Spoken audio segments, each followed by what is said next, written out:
और एक मज़ेदार बात आपको मैं बताऊंगा, मेरा एक सवाल था कि क्या विनोद बिहारी महतो जो दिसम गुरु शिबू सोरेन के राजनीतिक गुरु कहिए, जो शिबू सोरेन ने सार्वजनिक मंचों में स्वीकार किया, दिसम गुरु ने राजनीतिक पिता कह के संबोधन किया है, क्या उनकी प्रतिमा इस राजधानी में कहीं लगाएंगे?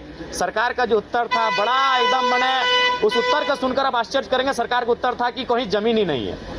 अगर विनोद बिहारी महतो के स्थान पर अगर मेरा सवाल ये होता कि आप गुरु जी की प्रतिमा लगाएंगे तो सरकार का क्या उत्तर होता? सरकार को इतनी कुंठित मानसिकता के साथ कार्य नहीं करना चाहिए।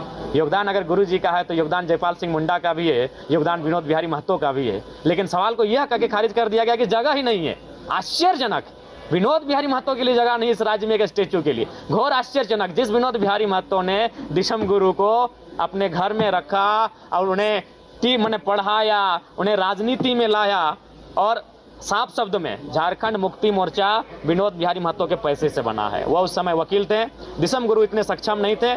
बेशक वो एक बहुत बड़े मास लीडर थे, संथालों की बहुत बड़ी आबादी होती है, इसलिए कॉमरेड ए.के. राय और विनोद बाबू ने प्राथमिकता दी थी कि इस शख्स को बड़ा नेता बनाना, उन्होंने बना दिया। लेकिन जो पैसा लगा था वो विनोद बिहारी महतो का था, वकालती का पैसा लगा था। जो कागज और कलम और स्याही लगी थी झारखंड मुक्ति मोर्चा बनने में वो विनोद बिहारी महतो का था। और सरकार का उत्तर है कि राजधानी में कहीं जमीन ही नहीं है जहां उनकी प्रतिमा बने। तो सोचिए अगर मेरा सवाल जस्ट खाली विनोद बिहारी नाम के जगह पर जयपाल सिंह मुंडा या दिसम गुरु शिबू सोरेन का होता तो सरकार का क्या उत्तर होता? क्या सरकार को इस प्रकार से संकीर्ण राजनीति करनी चाहिए? इस प्रकार से संकीर्ण सोच रखनी चाहिए? ये दुर्भाग्य राज्य की सरकार का।